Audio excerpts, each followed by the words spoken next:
SB4 Media, Tuggussa Enssonga.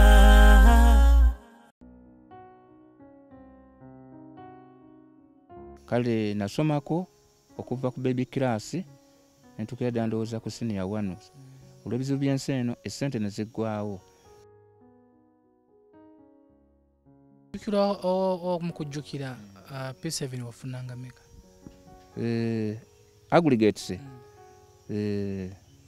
Aggregates nafuniranga awo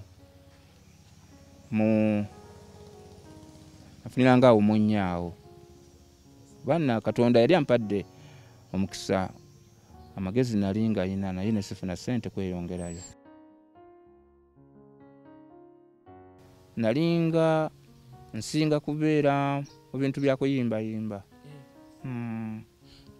Luyimba yolojjukira lwe mwayimbanga? Twayimbanga essomero eryo. Twayimbanga obuyimba tugamba St. Joseph bw'erivaawo ffenna tulikaaba okumanyanga tulikaaba amaziga galiika. Okuze nga tuwera twakuyitanga kamukamu. Charles kamukamu. Kamukamu lyavaawo? Nalinawo akabizi kange. Akati akabizi kange nali nnunda. Kati akabizi ako nenkatuuma erinnya eryo nenka nemulinga erinnya eryo nga nkayita kamukamu gwe Muganda. Era nga nkaagala nnyo ate nako nga kanjagala nnyo era nga kammanyi. Ng'osula nako mu nnyumba?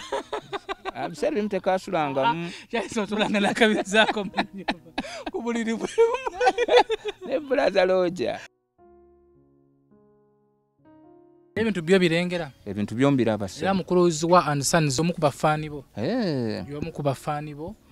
Mukama nga mulungi. Era agambye ebintu bino tubikuleetere. Neyanziza nnyo neyanzeeke. Bikubeeremukko. Neyanziza nnyo neyanzeeke. Mukama amwongere omukisa.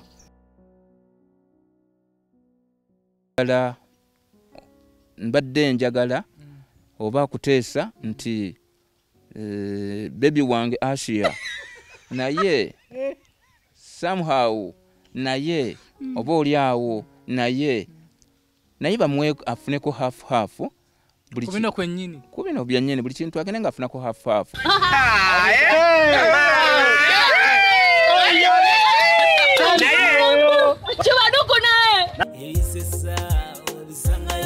SB4 Media, Tuggussa Enssonga. Are you interested in upgrading your sleeping and bathing experience? Then Ziwa & Sons is the right spot for you.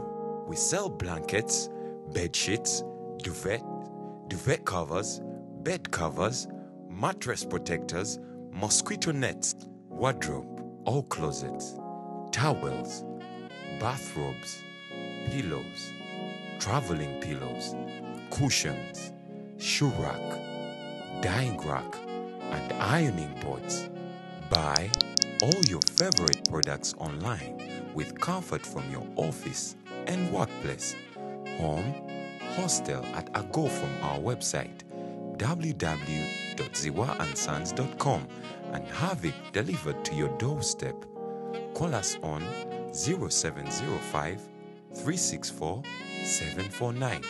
Ziwa & Sons, where comfort and luxury is a pleasure. SB4 Media Tuggussa Enssonga nga twabagambye twafunye obubaka okuva ew'omukulu Ziwa & Sons n'agamba SB4 watusuubiza okutuleetera ku Charles atunyumiza ku mboozi okuva mu buto bwe ne tubasuubiza nti leero tujja kubanga tukeera tujje tulabe Charles era nga bulijjo tumusanze mu nnimiro tugenda mu nnimiro ye Kabanyolo Farm Institute nga batugambye nti gyali so tugenda tumusange tulabe bagyali tumuwe ebintu bye ate tubeere nga tunyumyamuko mumanye Charles lwaki ali bwatyo. Nyongera kujjukiza nti program zetukola ennaku zino za bwongo kyetagisa bwongo okuzitegeera twafuuka basawo tuli mu kujjanjaba kakati mu bakomentinga ne mukomentinga abamu ne muvaayo ne mukola video za TikTok ne muvaayo ne mugenda ne mu YouTube ne mu postinga zi video ze mwagadde webuuze agenda okukriticizinga SB4 okujja n'atwala Charles ku Valentine ku kyalo kyamwe waliyo omuntu afaanana nga Charles waliyo omuntu afaanana nga Asia Kiki kyewali wakoleddeko mu bulamu? Kyebuuze. Ze tebaliiyo? Oyinza obanga oli muwala ng'oli eyo Dubai oba wa. Naye nga wajja n'emikolo n'ogikola. Omuntu oyo afaanana nga Asiya oba Charisi. Wamuyita ku mukolo gwo? Waliwo omukulu ali eyo Sweden yasooka okuvayo nakola vidiyo ng'ekuba bye tukola. W'okomawo n'ogenda gye bakuzaala saddi z'e Masaka. Abantu nga bano ofunako katime n'obalambulako kale just n'omukwatako mu ngalo n'omubuuzaako oba bw'obanga ogenze gy'ovuddeyo gy'ova e Sweden. Omuntu ng'ali nga Charles oba Asia wali omuleeteddeko yadde akateeteeyi yadde essaati oba empale. So tubeeremu bino bye tukola. Nagambye nti leero oyinza obanga obeeraba naye gye budde mudda ojja tuuka ekiseera ogambe bannange omusajja ono yali akozesa obwongo yali mugezi.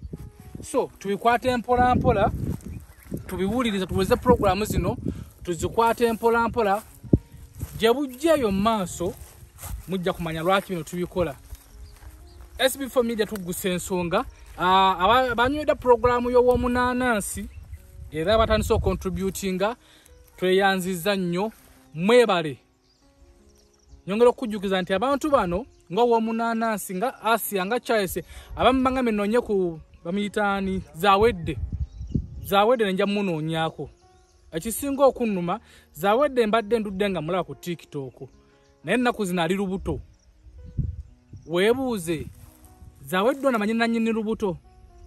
Bazadde ba zawedde mulowooza nannyini lubuto bamumanyi? Nze zawedde Keti.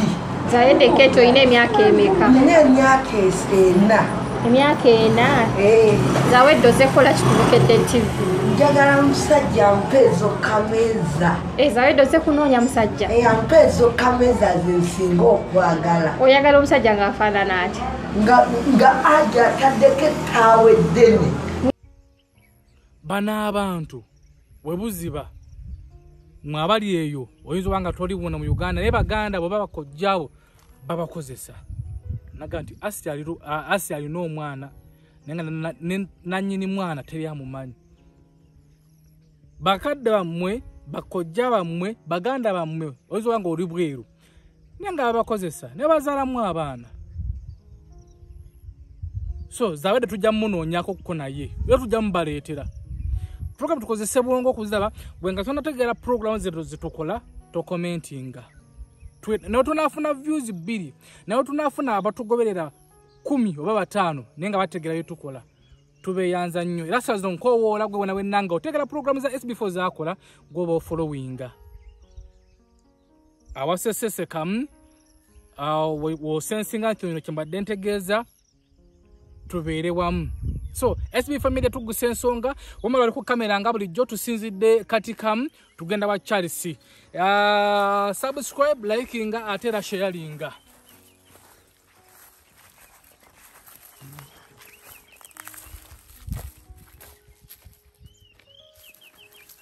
Are you interested in upgrading your sleeping and bathing experience? Then Ziwa & Sons is the right spot for you.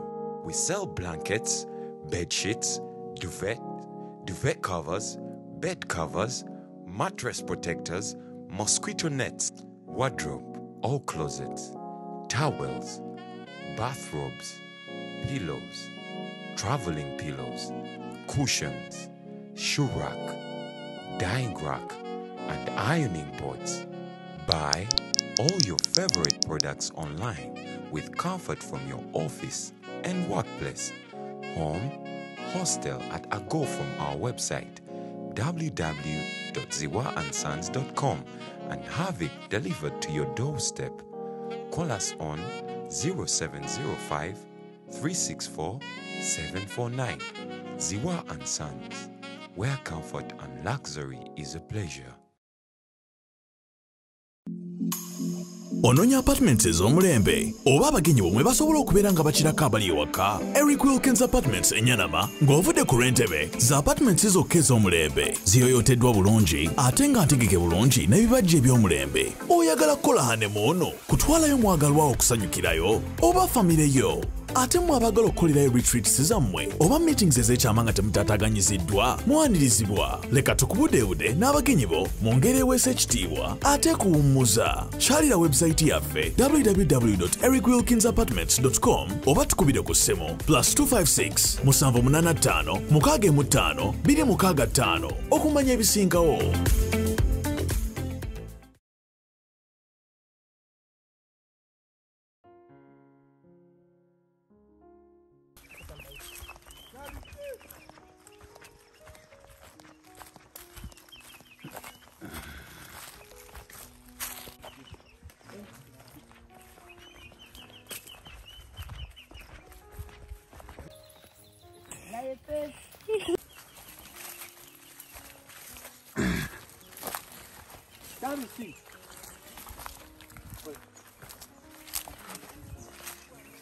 Bokola nyonyuka.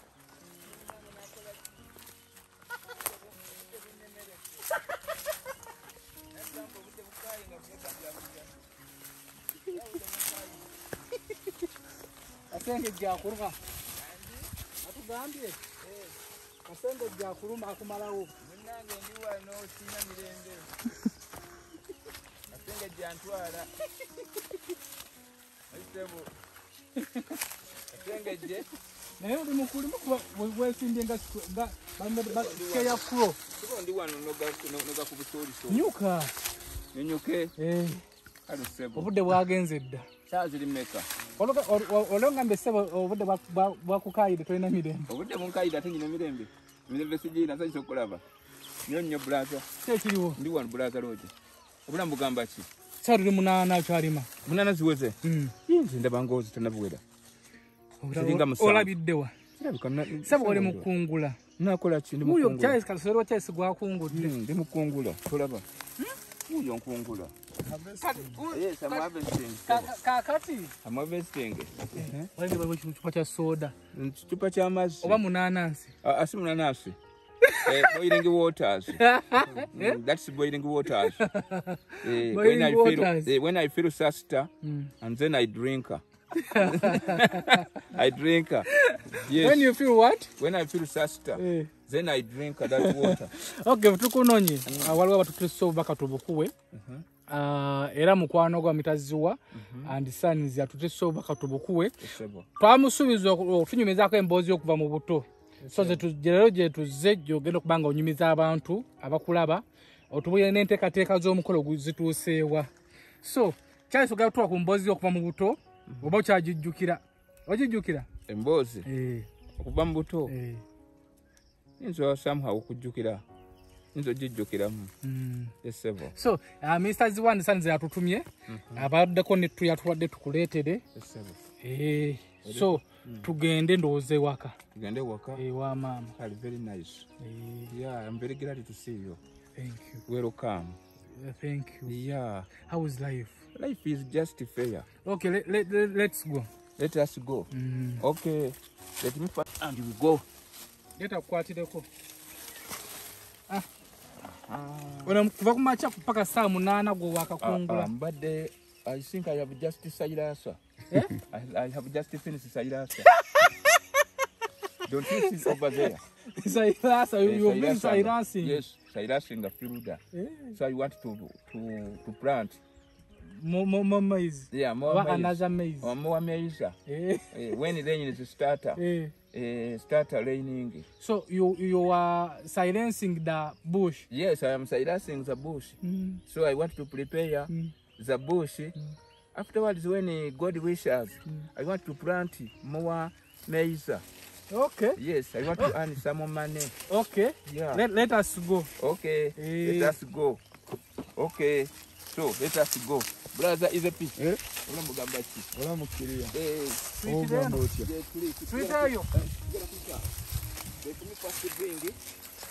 Yes, man. Kari. Well done. Okay, sir. Are you good? Yes, I am good. Okay, we Yeah. go. Let me first prepare these things.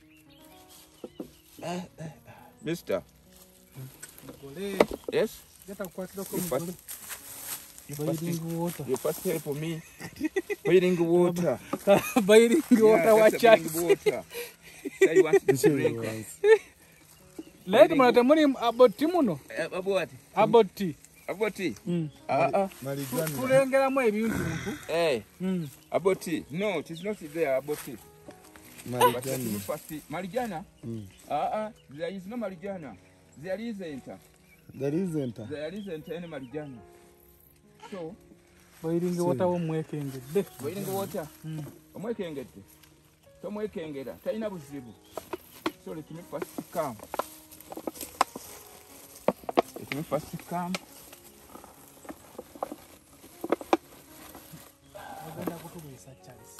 Let us go. Yeah. Yeah. Let us see. Asia somehow wajja kujja naye obudde bukyali tugende ndowooza. Anajja ng'ogenda kusiga. Kirabika.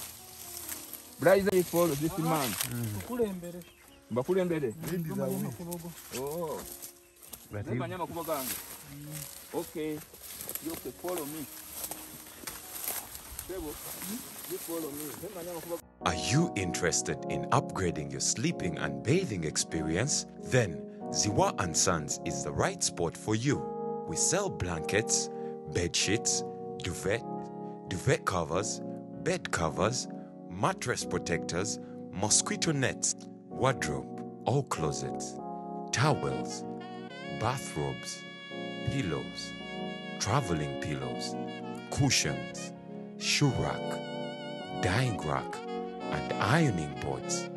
Buy all your favorite products online with comfort from your office and workplace, home, hostel at a go from our website www.ziwaansons.com and have it delivered to your doorstep. Call us on 0705 364 749. Ziwa & Sons, where comfort and luxury is a pleasure.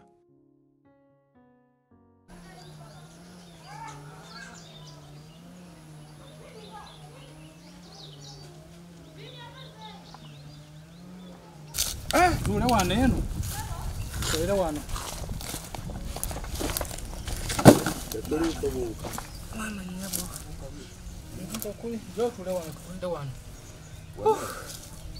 Finally, tutudde mu muti ogw'omwoloola.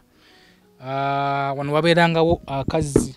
Oluzi lwaffe wano twazannyanga ntulutsenamu. Lwali awo.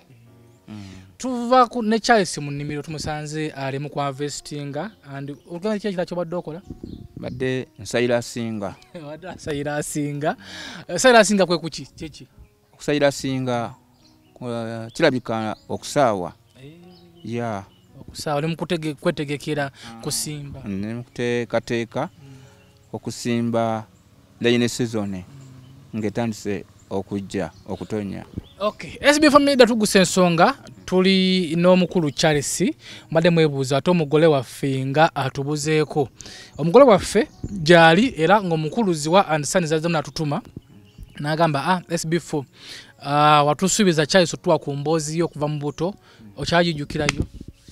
Emboozi okuva mu buto sebo njijjukira. Okay, era omukulu n'agamba amafuta gaago n'atuwayo n'ebintu byatuwadde tukuleetere. Mukule soko bireete ebintu ebyo agandi tubikuleetedde bino ebintu just otuyimiza mu kumboozi eyo tuwe ku mboozi eyo kuva mu buto naye amukulu akooye nnyo nkooyemu naye nga nja kudda kuko osobola okwogera naye kasooli okuva ku makya kasooli gwogize kasooli oyo just mbadde malirako obudde naye nga nsoose soose kusaawa kwegamba nakedde wenvudde wano ku makya neŋŋenda nenkwata ejjambiya nensooka mala okusaawako kati wemaze okusaawa wensaaye zeni nenvaayo neŋŋamba sijja kubeera nga mpulira kale mbadde nkooyeemu naye ne ngamba mukyali muko kumaanyi amatonotono ne ngamba kankozese eddakiika zino nga 3 mbere nga harvesting kasooli ono nga munoga mujjemu ebintu byo birengera ebintu byombiraba era mukuluzi wa and sons oyo nno alina n'edduuka okumukwana akedi atunda beddings tuba tutegeeza mifaliso blankets duvet covers masuuka byebyo naye yerekereza katono kaye nawo akwagala nnyo y'omu ku bafaani bo mukama nga mulungi era agambye ebintu bino tubikuleetere neyanziza nnyo neyanzeeke bikubeeremukko neyanziza nnyo neyanzeeke mukama amwongere omukisa buli kyakola kyonna mukama akiwa omukisa amwongere okumugabirira mukama amuteremu chance buli kimu kyakwatako engalo afune sente yeyongere mukama amuteremu omukisa bibyo neyanziza neyanzeeke oli sabbuuni kano kawunga guno muceere sukaali katonda wange mukama nga mulungi era namugambiddewo nti Charles abeera wa maama kuba maama tetujja muteeka mu kamera nomulaba mufa mutya maama waffe tetujja muteeka mu neyanziza nnyo neyanzeeke mukama byankoledde mukama amwongere emirundi 15 buli kyakwatako kino kyonna kiraba omukisa bizinesi yonna eraba omukisa mukugera kugerako sukola kalango kazi wa and sons then tukomyewo katini. Are you interested in upgrading your sleeping and bathing experience? Then Ziwa and Sons is the right spot for you. We sell blankets, bed sheets, duvet covers, bed covers, mattress protectors, mosquito nets, wardrobe or closets, towels, bathrobes, pillows, traveling pillows, cushions, shoe rack, dyeing rack, and ironing boards. Buy all your favorite products online with comfort from your office and workplace, home, hostel at a go from our website www.ziwaansons.com and have it delivered to your doorstep. Call us on 0705 364 749. Ziwa and Sons, where comfort and luxury is a pleasure. Ndowooza mukulu ye mumulabye gwe yeetaaga ebikozesebwa ewaka so mukubirako ku kasimu bakola ne delivery paka w'oku mulyango. Tweyanziza nnyo mukuluzi wa Ziwa and Sons kuba gw'omu mu batono abalaba program za Charles abamunyumirwa ng'oli faani we nate munnange ne weerekereza katono k'olinawo tabasangika abasinga obungi aba programs nga zino n'akwata mu nsobi n'alaba programs nga zino n'asanyuka nnyo ne ku TikTok n'ateekayo ne ku Facebook n'asharinga ku status za WhatsApp n'ateekayo naye oba oli awo omuntu ono amusesezza n'atamufaako naye nga tweyanzizza nnyo Ziwa and Sons tweyanzeege nammwe abali eyo tukolenga omukulu ono waakoze. Ozo kubanga oliyo nga Charles gwosinga okwagala era bangi abagambye twakyazizza omusajja w'ekinanansi omunanansi bagambye naye Charles vwe tufiirako so abafiira ku Charles tusobola nawe osobola okutuwa kwonna kwolina newoona otuwa essaati emu tujja kugituusa tujja vuga amafuta gaffe tutuuse essaati eyo n'omuwayo omuti gwa sabbuuni sawa zino ale mu kusaawa n'omuguwerayo olusu oba ejjambiya tujja kubanga tugituusa. So omukulu Ziwa and Sons byawolese sebo omukulu Ziwa and Sons neyanziza nnyo neyanzeege ebintu byompadde mukama akwongere obugabirizi era ofune sente nnyingi nnyo ng'amagulu g'amagongolo mukama akuteremu barakanga mu bintu buli kimu kyokola kama akwongere omukisa. Naye mbadde njagala oba kuteesa nti baby wange Asia naye somehow naye oba oli awo naye bamwe afuneko half kubino kwennyini kubino byannyini buli kintu agende nga afunako half tubenga engeri gye mwagala ennyo Cheso olina love buli muntu afune naye afuneko ate era nga mumisinga nnyo buli ngeri yonna oyagala twawuzeemu tumutwalireko mbadde nga mteesa nti baby wange Asia mbadde njagala twawuzemu mu bintu bino ziwandisanis byampadde mbadde nange nteesa nti mbadde nsaba twawuzeemu naye afuneko hafu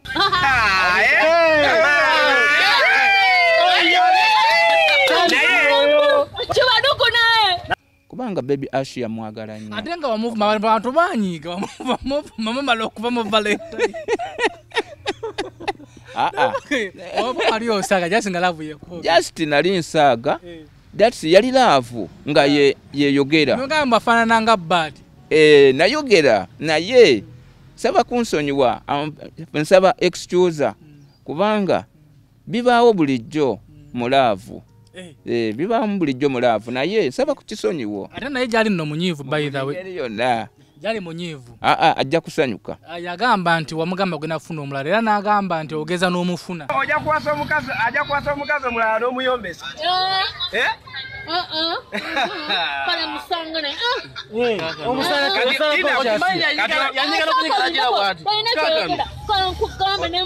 naye. Okimanyi kogambye embaga linako kwatingana kulwana. Nze ndi mumalirivu. I am determined for what I have done before. Yeah, I love her so much. Newunyiza kyaiso newunyisiza so tufune afu tumutwali. Yeah, at least tuawuzeemu tumuwe hafuneko half ku bintu bino.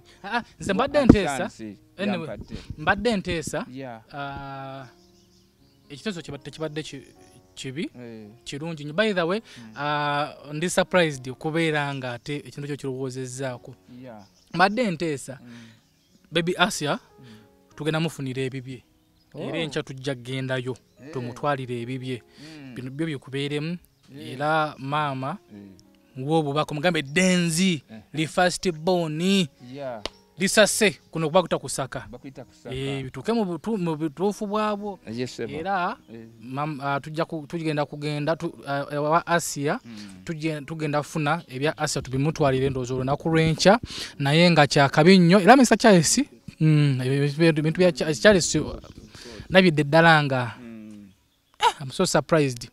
Asia tukumisinga by the way tumumisinga naye badde baby Asia oyo nga mumisinga nnyo ze yafo ensoso zino egenda kuluma ensoso bagenda kunuma naye ze yafo baby Asia oyo nga bwe mwagala nnyo mbadde nkisaba mbadde njagala akatunako kingendo okulyako kebampadde nange baby Asia mbadde njagala nange mwawulizeeko naye alyeko tugenda mwagobera mugumu. I love her.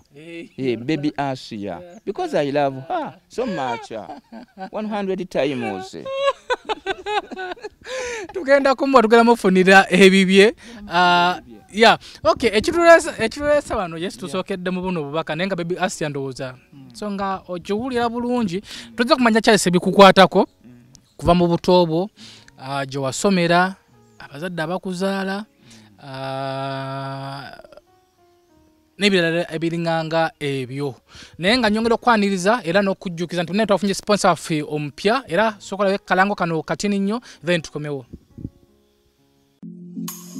Ononya apartments ez'omulembe oba abagenyi bomwe basobola okubeera nga bakirako abali ewaka. Eric Wilkins Apartments Enyanama ng'ovudde ku Rentebe za apartments zokka ez'omulembe ziyoyoteddwa bulungi ate nga ntegeke bulungi n'ebibajje eby'omulembe. Oyagala kukola hanemuuno kutwalayo mwagalwa okusanyukirayo oba famire yo ate mwabagala okukolerayo retreats zammwe oba meetings ez'ekyama nga temutaataganyiziddwa mwanirizibwa. Leka tukubudeebude n'abagenyi bo mu ngeri eweesa ekitiibwa ate kuwummuza. Kyalira website yaffe www.ericwilkinsapartments.com oba tukubire ku ssimu +256 785 615 265 okumanya ebisingawo.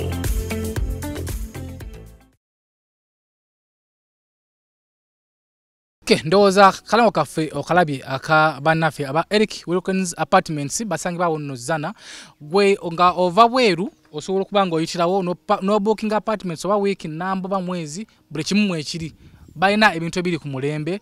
So gwayenda conference alina akabaga akatonotono ayagala okuwummuza ebirowoozo oyo ne bannaffe aba Eric Wilkins Apartments tojja kubeera nga wejjusa ffe otumanyi era naffe batuwadde offer in fact Charles aba Eric Wilkins bagala bakutegekereyo ko night emu ogenda osibekeyo ne Asia musurekeyo nga kirungi mukama yebasibwe mukama mulungi webaze Eric Wilkins neyanziza nnyo sebo webale nnyo sebo Eric Wilkins Eric Wilkins mwebale nnyo mwebalire ddala ofe gye mumpadde mwebale nnyo mwebali ddala mukama abaddizeewo so tugenda kubanga tuorganizingawo twaliyo osuleko mu buliri olosuzeko mu buliri nga bouncing kaso olosuzeko mu fashion gukola massage tekibangawo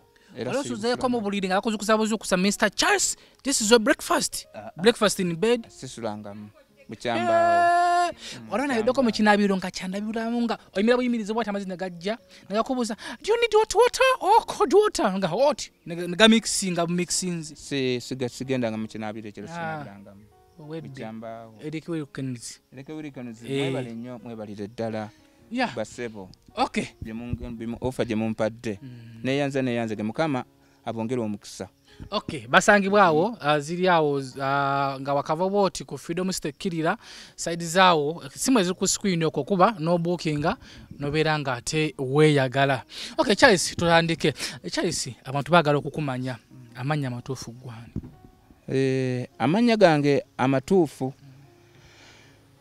nze bampita Charles Senfuka ozaalibwa mukulwani tata wange yava dda mu bulamu bw'ensi eno yafa naye bali bamuyita omugenzi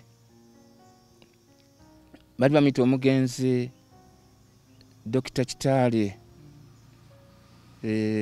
Dr. Kitale nga yali abeerawo Dr. Kitale oyo amaka ge gaali awo ku chacha ku maaso gecha opposite ne church we wali ekibanja kye naye nga ndi muzukulu wa mugenzi Kabajja katikamu ate mama omukyala mama wange naye yava mulamu bw'ensi eno era taliwo naye yafa namumala okumutereka naye nawumula obulamu bw'ensi eno yali abeera ku kyalo ekyo bakiyita Nabalanga we yali abeera era naye yava mu bulamu bw'ensi eno yawumula era nemuziika baali bamuyita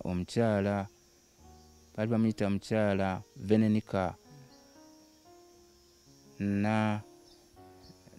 n'amagulu emyoyo gy'abagenzi mukama agiramuza ekisa batubuza Charles yasomako kuba oluzungu lwofuuwa ye Katonda yampa omukisa nasomako akatono naye saasoma genda wala olw'ebizibu by'ensi eno ebiri mu nsi eno kale nasomako okuva ku baby class nentukira ddala ndowooza ku senior 1 olw'ebizibu by'ensi eno essente ne ziggwawo ng'ate n'obulamu bwe nalimu tebwali bulungi nnyo nga ndi mu kutawaana kino na kino nembeera awo bwentyo mukama nankwatirako era n'essente zaali nga zakusonda ezo nga nnoonya zakunoonyereza okusobola okunsomesa kutuuka awo baby class wajojoininga wa like wasomera baby class eyo nagisoma kyekitundu bakiyita Nabbingo olunaku ku luguudo lw'e Masaka eyo gye nasomera somero eryo baliyita St. Joseph's Nabbingo ate primary era gye nagisomera esebo byonna byali wamu awo era bwe nasomera awo mukujjukira P7 wafunanga meka aggregates nafuniranga awo mu nnyawo mu first grade kirabika nafuniranga mu nnyawo banna Katonda yali ampadde omukisa amagezi nali nga yina naye nesifuna ssente kweyongerayo amagezi wali ogalina like mu baana wabeeranga wakumeka ebisinga obungi nabeeranga ndowooza nga wakusatu awo wakusatu wakutaano awo ebifo bye nakwatanga twalira awamu. Ojjukirayo ku baana be basoma nabo? Nabeerangamu awo. Ojjukirayo ku baana be basoma nabo primary? Nabeerangawo be nasomanga nabo mbajjukira ba old boys ne old girls. Nsobola obbajjukira amanya gaabwe. Nga baani yali best friend wo mu biseera ebyo? Yali best friend wange muwala oyo baali bamuyita Nabbosa. Yali abeera ku kyalo ekyo bakiyita Namagoma gye yavanga n'ajja okusoma. Ate ne wabeerawo n'omuvubuka omulala bamuyitanga Nsubuga. Oyo naye yali mukwano gwange era naye yali ava sayidi zeeyo era nga ava ku sayidi zeeyo egindi esayidi mu Ggongo eyo gye yali nga abeera. Ne wabeerawo n'omuvubuka omulala era old boys wange yali abeera baali bamuyita Kimera naye nga ava ku sayidi zeeyo era ffenna twali nga tulina tuli mu gundi mu kiraasi emu. Gwe wonna wenna yasomera ku St Joseph Nabbingo ono Obiwo. Gwe bwobanga oli muwala nga wasomerako ku St Joseph Nabbingo, Charles abeera Obiwo. Omwaka ogwo ogujjukira?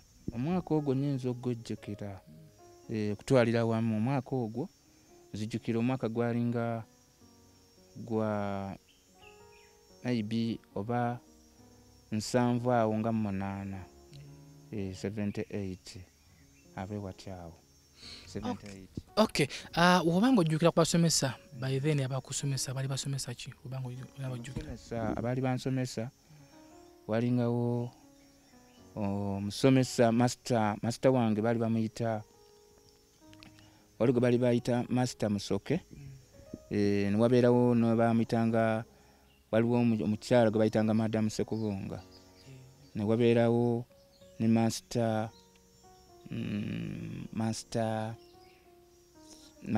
Kawenja. Abantu abo mbajjukira. Master Kawenja yali asomesa ki? Master Kawenja yali asomesa nnyo Oluzungu. Subject y'Oluzungu yali nga asomesa. Ekitegeeza yakuwa foundation ku Luzungu luno lw'oyogera? Koosi yali best nnyo. Yakusomesanga ovukoosa? Yali best nnyo mu Luzungu. Yali best teacher mu Luzungu nga alumanyi nnyo. Yali yalusoma nga ali qualified mu Luzungu. Omwami oyo Kawenja mujjukira bulungi. Wabeerawo n'omwami omulala era baali bamuyita Ssemugoma era naye yali asomesa nnyo mathematics. Oyo naye mumanyi ne mujjukira. Simanyi oba kyaliwo oba Mukama yamujjulula mulamu bw'ensi eno naye simanyi. Mu baana ba OBs bo ne ba OGs bo olina bokyasisinkanako olina bowulizaako? Si kyangu maybe oba bayinza okuba baafa obanga bakyaliwo balamu si kyangu okukitegeera nti oba bakyaliwo balamu kubanga ekiseera kati kiwanvu bukyanga twawukana nabo. Mpozi kyetwerabiddemu Charles, okyajjukira omwaka gwe baakuzaalamu? Omwaka gwe banzaalamu kirabika nnyinza okugeesinga. Just guessing. Kuba ekiseera kiwanvu kati nnyinza okuba nga nnyinza okugeesinga mu ngeri emu oba endala. Ndabe omwaka nnyinza okuba ndowooza nga 1900 ndowooza nga 65 awo. 1965. Olowooza n'emyaka like birthday yo 65 omwezi ate omwezi gulabika ndowooza yali ndowooza February awo. Mu February awo nakutomeza zalinga ndowooza 25. Emyaka gy'omaze ku nsi mu bwongazi buno bw'olimu wali okuzizako ku birthday mu bulamu obwo? Era sikikolangako. Mbeera olw'okuba nti condition ebadde nga si nnungi nnyo nga si bulungi nnyo mu bigambo bya ssente. badde sikolangako birthday party. Okyange bera yadde ng'okyali muto tojjukira nko lunaku bali bakukuddeko ka party ka birthday. Okuba nga nkyali muto njijjukira muzeeyi yali ndowooza maama yali akyaliwo ndowooza yankolako ka birthday biseera biwanvuko myaka mingi yeetoolodde. Nze nno mbadde nteesa by the gwali eyo nagaa nti program zinga zino tugenda kuzikola abaana azitegeera muzitegeere. Nze mbadde nteesa tugenda kukolayo ka birthday party naye tetugenda kufa nnyo mu mwezi guno oteberezaamu nga mu February. So abakibayinza okukolera abakibayinza okubeera nga tukolera Charles birthday abakibayinze tusobola omukolerayo birthday party. Tuyinza gikola either omwezi ogujja oba omwezi ogunaddako twesettinge bulungi. Abakibayinza commenting bagambe nti nze nkibayinza okukolerayo Charles birthday party naye afuneko obulamu. Lwaki ffe twekola zi birthday parties ne twepostinga ne batupostinga ne batuwa zi cakes ku mulimu ebimuli ne batukolera zi party surprise. Tetusobola kuorganizingako surprise birthday ya Charles ono wenna ali eyo naye naafunako ku bulamu obwo essaawa zino bwa missinga kuba tajjukira olunaku lwe bamukolera birthday party. So akibayinze commentinga oluganda nti nze nkibayinze tujja tutekawo akabaasa awo. Charles ku ssomero wali kozesa mannya ki tugeze nti obbiwo gyali eyo ba ogiwo ng'asobola okujjukira? Amannya ge nali nkozesa okukozesa ng'osoma amannya ge nali nga nkozesa okusinga ali ogi wange. Amannya ge wali okozesa ku ssomero ng'osoma tugeze oli n'ogoogerako omuntu ng'asobola okujjukira? Okusinga nali nga nsinga kozesa Charles. Erinnya eryali common neddala nga tebalimanyi bulungi baali balimanyi naye nga ebiseera ebisinga obungi nali nga nkozesa Charles nga lirinya eriri common eryanguyira. Ffe mu buto tukuze nga tuwera tuwakuyitanga kamukamu Charles kamukamu lyavaawo? Kamukamu erinnya eryo erabika eneeba nickname nti yava kuki? Erinnya eryo lya kamukamu waliwo nali ebiseera ebimu nali gwankyabeera mu kyondo eri mange eri mu kyondo gyonsanze kati nalinawo akabizi kange akabizi kange nali nnunda kati akabizi ako nenkatuuma erinnya eryo nenka nemulinga erinnya eryo nga nkayita kamukamu gwe muganda. Mumala nkutumiddeko mulali ku kamera mutumiddeko nkayita kamukamu gwe muganda era nga nkaagala nnyo ate nako nga kanjagala nnyo era nga kammanyi ng'osula nako mu nnyumba. Biseera bimu tekasulangamu otulanga nakabizaako mu nnyumba ku buliri bwemu ne bulaza looja ojja kunsesenseko sandisese nekosesenseko sandisese wasulanga ne kamukamu.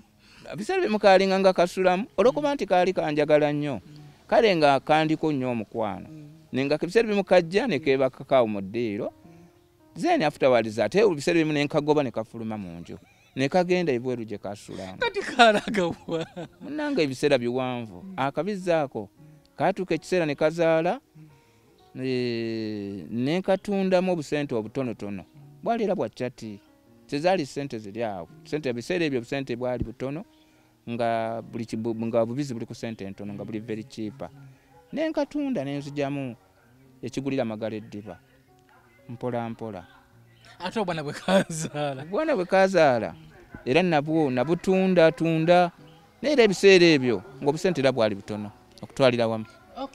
Tuddeyoko wali kusoma Mr. Kamu waliwo nerinnya eddala lyebakutuuma nga twakuyitanga eryakasengejje olumu ndi kuyita sebo kasengejje lyo lyava kati erinnya eryo kasengejje bulaza looja erinnya eryo kasengejje linnya eryo kkulu era lirina interest y'amaanyi okutwalira awamu lirina amakulu gatya gatwagala okumanya amakulu g'erinnya lya kasengejje. Erinnya lya kasengejje kasengejje mu busiro linnya eryo kkulu era lirina interest y'amaanyi abantu abasinga obungi batandise okulitegeera nanti litya amakulu g'erinnya eryo oba nkubuulire ntya translatinge ntya erinnya eryo okulikubulira obulungi okunnyonnyola erinnya kasengejje linnya kkulu kubanga lirimu amakulu mangi okutwalira wamu. Ani ddyo yali kutuuma erinnya eryo why linnya eryo just waliwo yali ntuuma naye ate nze obulamu obwange siryagala nnyo kubanga lirabika si ddungi lirabika lirimu obuntuntu obutali bulungi yesebo lwakuba nti abantu bo balintaddeko nnyo okulimpita naye ng'ate nze erinnya eryo si ddungi ku lwange nga nze eryo tuliveeko kubanga toli wadde tubuulira otugenda walasomera Nabbingo walinga mu Kisulo nali nnyina wenva waliwo omuntu eyalinga nsuza we nalinga nva yalinga parent guardian kati we navanga ngenda ku ssomero okusoma yali wa Luganda yali atya omuntu oyo yali muyita oba yalinga anko wange mwanyina wa mame kati we nalinga nva zeni kumakya nengoloka kumakya nenaaba nenkwata ebitabo byange nenumba nengenda ku sukulu ngenda nkwata ekkalaamu wewava okuva mu primary paka kumala ku primary esebo era bwe kyali sebo mukusoma mu primary biki byojjukira like buyimba kye mwayimbanga biki byojjukirayo mu kusoma primary esawa zino byojjukirayo memories ebiseera ebimu byenzijjukira nzijjukira ebyemu kubanga essomero eryo engeri gye lirina parish liriko ekigo bakatuliki kati nagiranga biseera ebimu walingawo batica nga batutwala mu malimiro gaabwe ne tugenda tubalimirako balinanga ensuku ez'ebitooke nga balina n'ensuku z'akalindiizi nga tugenda tubalimirako era nga banjagala nnyo ate mu kuzannya omupiira kudduka kwepenayo kusomera tebibulamu omwo activities ezo nze okusinga nalinga nsinga kubeera mu bintu bya kuyimbayimba luyimba lwojjukira lwemwayimbanga obuyimba bwe twayimbanga essomero eryo twayimbanga obuyimba tugamba St. Joseph bw'erivaawo ffenna tulikaaba okumanyanga tulikaaba amaziga galiika awo ke kayimba ako ke twayimbanga kati ng'olomoyi like kyavanga ku kyo kayimba ako ekikulu akayimba ko twakayimbanga kwegamba abasomesa mu gundi abasomesa abo essomero kwegamba balinganga enewe nga bye bakola baali babitegeera nga basomesa bulungi kwegamba gundi zaabwe curriculum yaabwe yali nnungi kwegamba nga ebiseera ebyo nga gwe bakusomesa nga bw'oba otaddeyo omwoyo ng'osobola okukwata bye baba bakusomesezza ngamba nti by then somero eryo St. Joseph ge gamu ku masomero wano mu Uganda agamaanyi ennyo wangisebo St.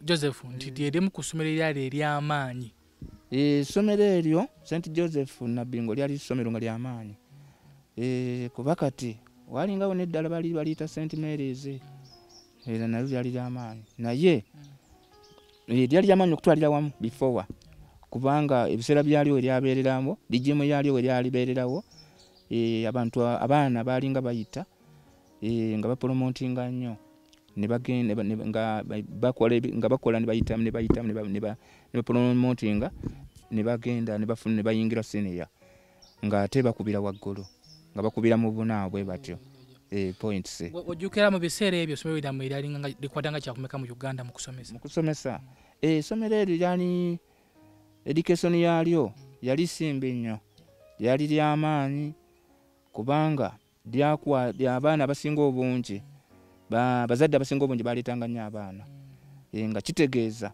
nti abaana balina gundi y'amaanyi kwegamba nga egundi yaabwe nga basomesa kwegamba nga kintu basomesa nga basomesa abaana b'abantu nga babajja mu bitundu bingi ne babaleeta mu ssomero eryo basobole okukola ki nga bazadde baliyeyuna olw'okuba gundi zaabwe tebalinga curriculum zaabwe essomero zaabwe zaali z'amaanyi.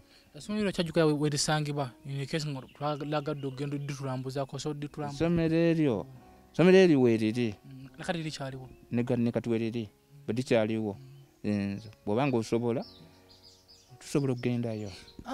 Mu kujjukira mu bulamu bwo ku ssomero eryo kiki otasobola kwerabira?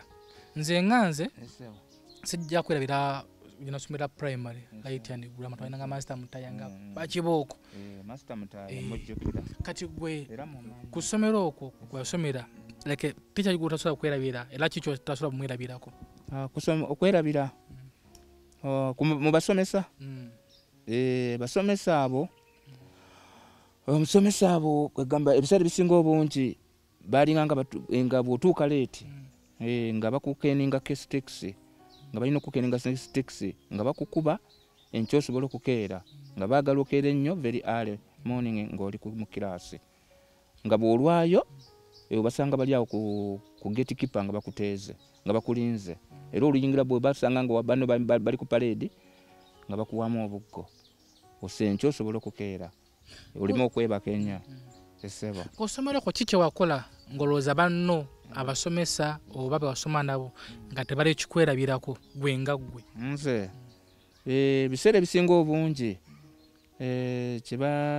abasomesa nalina emikwano mu baana ba old boys abo mikwano gyali gy'amaanyi ne ba old girls kwegamba nga ebiseera ebisinga obungi twabeeranga mu kiraasi nga tuli mu subject nga tutandise okukola tuli kuwaaka kati ebiseera ebimu wabangawo olinga answer kugamba nga adawutinga answer nga tagitegeera bulungi kati nga neebuuzaako abaana bakwebuuzangako mu kiraasi neebuuzaako naŋŋamba kino answer eno eri etya nga nemulagirira kati ebiseera ebisinga obungi nalabanga tikyafulumye nempandika answer ku ka piece of paper nenkamukanyugira nenkamuwa ye n'akapiikinga n'ajjako ennamba najjako answer wali nagigira n'asobola okugigira okugiteekako. Subject gye wasinganga okutegeera? Subject gyasinganga okutegeera okusinga Luzungu na SST bye nasinganga okutegeera. Mu Luzungu bafunanga maxes nga maximeka? Maxes wano mugundi nga tukola wano nafuniranga maxes nga mbeera mu 7 olusi 9 bwe watyo 7 bwe watyo max wano nga bamakinga 7 olusi 9. Mu masomero ndada mu primary omwo abasinga mu masomero primary awo twasambanga emipiira twatolokanga ne tugenda kuyaba ne tubbanga fene abamu twaddukanga twali ba athletics gwe kiki wakola activities activities zinakolanga ebyo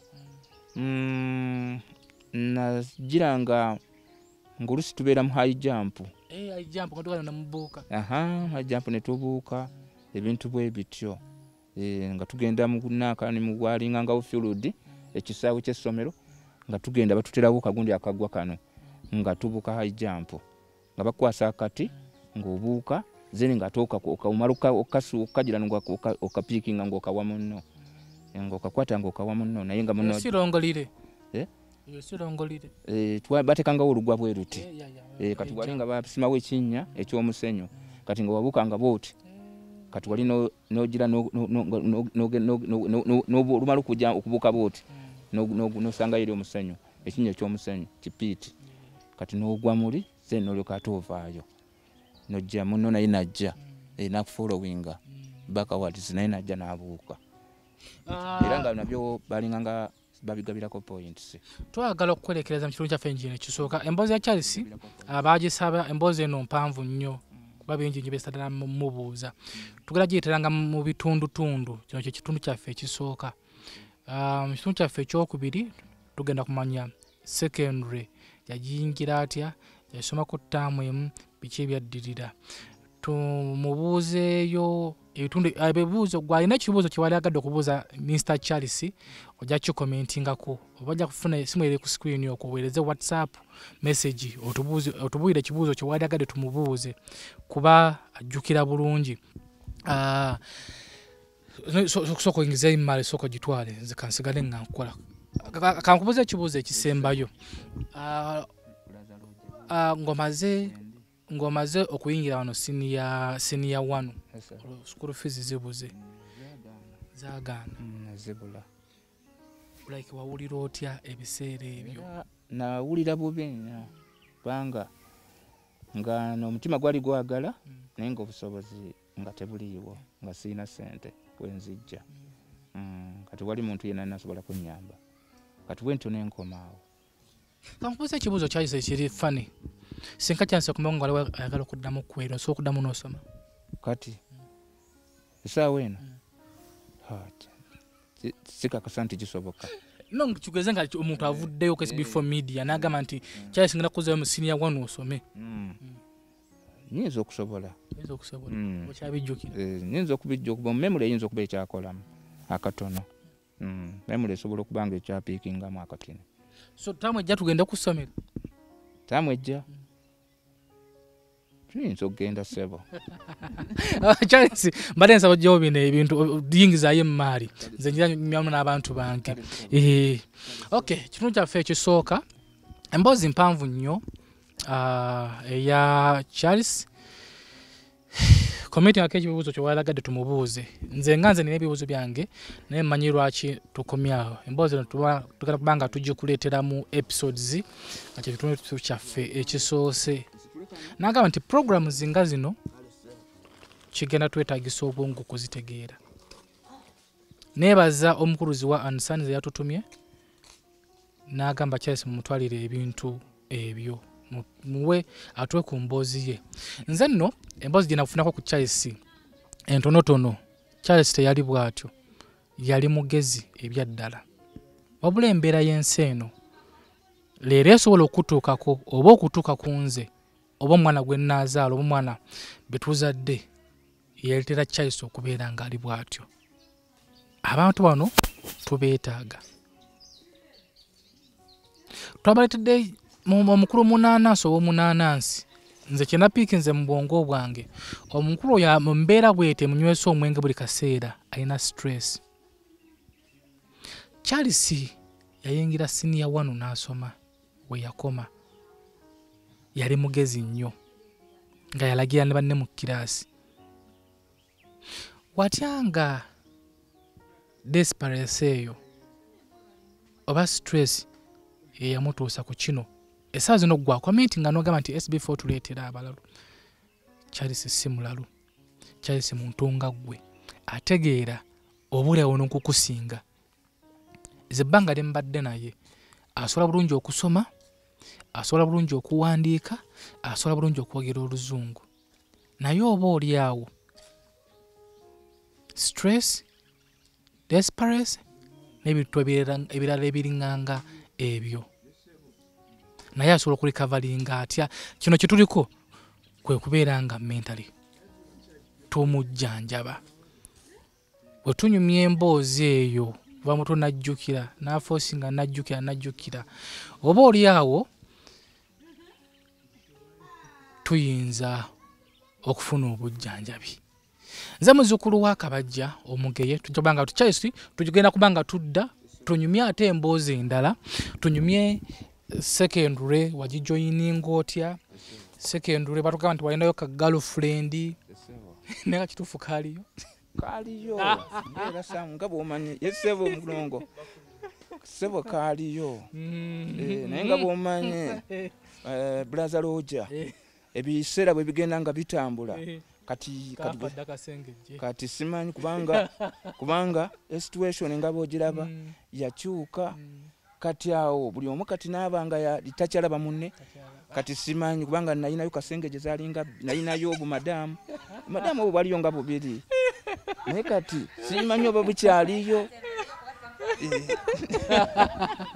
kati simanyi oba bukyaliyo. Okay, mu kitundu kyaffe ekyokubiri tugenda kubanga twogera ku bukasengejje obwo twogere essomero kwasomera wali joyininga ota biki bye walabayo biki byotosobola kwerabira twogere mu mbeera eyaliwo yonna n'ebiriŋŋanga ebyo n'embeera ekuleetera okwambala olugoye olumu nga toluva mu mwezi mulamba myezi ebiri ne tukabira nti Charles kyusa twogere no ku mbeera eyakusuzanga ne kakamukamu mu buliri omusajja yali omugezi nga ologende banno situation yagenda ekyuka kati ebintu nebigenda nga bikyankalana naye lwokuba nti akantu kali nali kanjagala nnyo kali kajjanga olw'omukwano ne kajja amagulu mampi kajjanga ne kayingira ne keeba kakao mu ddiiro ng'ate nkaagala nnyo kubanga nange ke nali nsuubira okujjamu ejjamba. Okay, bayize wangamba ogenda kusiga kasolo wale oyagala mpekeza kugira ati kati era njagalayo okufunayo ku ssente nsobole okugula ensigo eri ntuufu eri ku hybrid bagitati hybrid entuufu hybrid entuufu kuba kakati buno bo buli fake bufu kwetagisanga mmeka naye mba nkuwola wolima n'okungula ojja kunsasula. Brother Roger wote woyogedde kale tujja kulaba blood sikwesize kasi otandisako tujja kulaba oyinza nga nti byafiiriddeyo njagala kati kuba nenkikakasa Mungu agenda kunteramu baraka kati nga mmeka nkuwoleyo nga mmeka nyinza okumpola emitwalo ng'esatu ijja kunkolera ngende ngule ensigo tukole endagaano ate ze ngule n'ebijimusa tukole endagaano kubaka nyina mama oyina ku peni n'olupapula nina okugula fertilizer ate ngule ensigo ne fertilizer wandike ndi Charles muwoze emitwalo gyange esatu wana alima nakungula ogenda zinziriza zikuddeza tukole agreementa osobola okuwandiika bulungi nja kuwandiika ssebo brother Doja sina buzibu tukole agreementa sikwesize Charles tonesize olina kusemba ansemba brother SB tayinza kunvaamu waali era ajja kunsemba ali mabega wange nkikakasa brother SB omuwulidde agambye nti nze Ssebunya Rogers muzzukulu wa Kabajja anti wulira nkola agreement yange nze Ssebunya Rogers muzzukulu wa Kabajja mpoze Charles emitwalo 3 nga ntegeera bulungi kati wali ankase agenda kusimba kasooli muwoze sente zino wakuzinziriza neyanzeke mukama akuteremu omukisi sebo sikuwadde nkuwoze sente zino wakuzinziriza ng'amaze okusimba kasooli n'akula n'atunda n'entunda ekyo kigenda era teryankase zimuwadde ntegera bulungi nga sitamidde nga tuyimidde mu muti gwa muwooloola mu lujja wano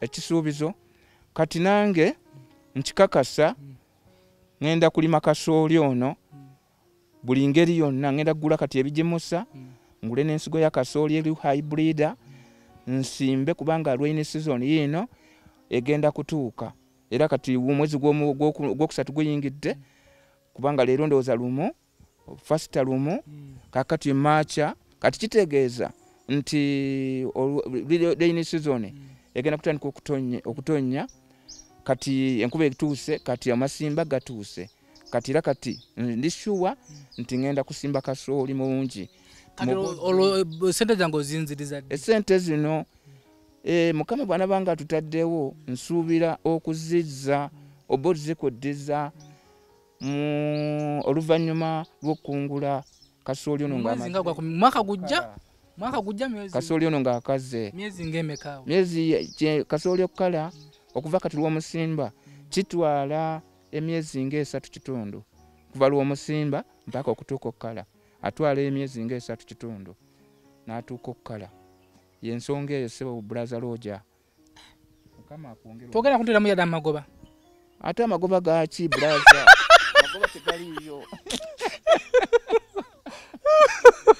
mukama magoba gaki oli bulaza wange kati ate amagoba nga nkuwa gaki amazzi gonya ngo oli mago nampangudde kwata amazzi gano nagaleka ebiwuka gayingiddeko obuwuka kibi nnyo kamala okuteekamu kamasi mu nsawo kubanga agenda okugula ensigo kasaanikira kano kati ekintu kino yessebo kojja yessebo kati amazzi gano eggulo nanoonyeza akasaanikira akasaanikira kabuze kasaanikira kati nensalawo nkwate akaveera kano nsibeko ekyayi kino kwegamba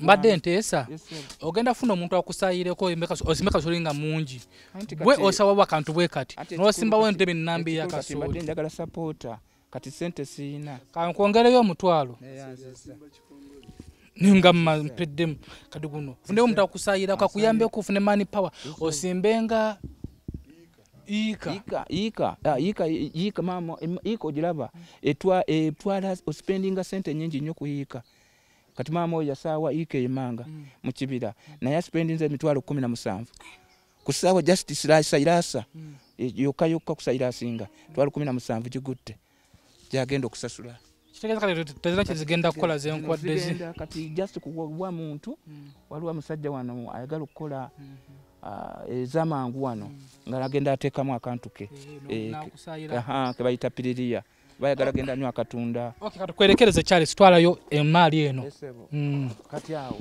nja kumuwaayo omutwalo guno agenda ansayireyo wakiri kapaati gundi yeyongera okugaziwa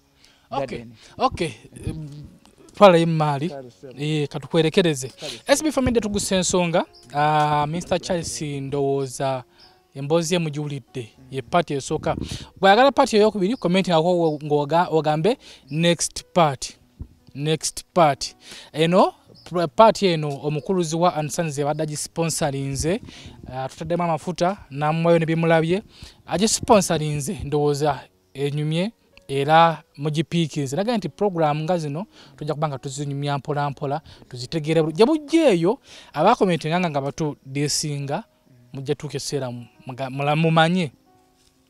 mumanye amazima era mujja kudda mu blankets zammwe mugambe naye omusajja ono ebintu byakola byanjawulo wowe nawe naakola emirimu nga gino gye tukola oba emirimu abalala nga gye bakola ng'okola omulimu naye nga abantu nga 10 bagakola njawulo ki gy'okoze egenda okufuula ow'enjawulo ku banno kyanjawulo ki ky'okozeewo ku mulimu gwo okubeera nga gwo tegufaanagana n'ogwa munno olina okubeera omuyiiya enkya tugenda kuwa Asia tukusuubiza nti ebintu bye tukuwadde byo Asia ne tujjamu kubeera shopping ebibye tugende naye oba oli tutule ne maama yo tunyumyemu katunyumize ku baby Asia mu buto we yali byakuzeemu embeera gy'ayiseemu okutuukaawo okula kati yali atya mulungi ate mami waffe mami waffe mulungi nazaalawo gyali nazaala kati mpayo omutwalo mugwereyo kiro ya sukaali enkya nga tegulimu ennaku saawa eno SB4 Media Tuggussa Enssonga omulala ku kamera nga bulijjo beera bulungi weeraba